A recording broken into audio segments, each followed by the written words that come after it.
They're gonna ship him to Chicago this week, and they said that if our lawyer doesn't do anything, then he'll be put on a plane to Mexico by Friday.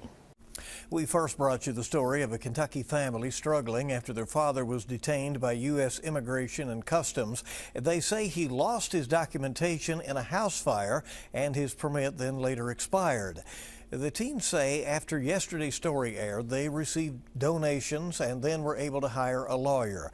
But immigration attorneys in Lexington say their offices have been flooded with people in similar situations. WKYT's Grayson Passmore has details in our top story at 10.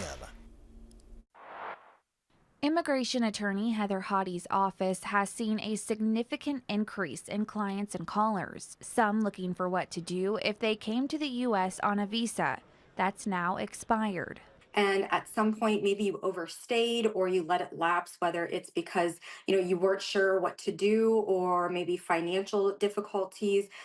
Something to make sure that you have is the actual visa in the passport that you entered on. Hadi says you'll then go online and get what's called an I-94. Then the best thing to do is contact an attorney or a local immigration advocacy group.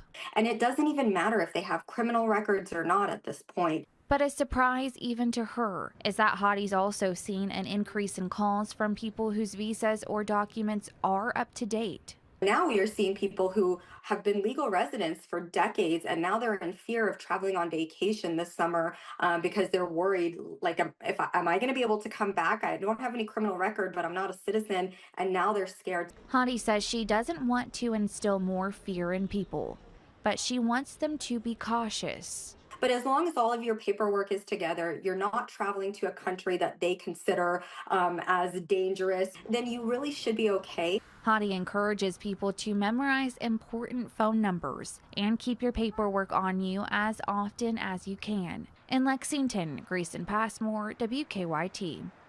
And attorneys recommended uploading relevant documents to a service like the cloud.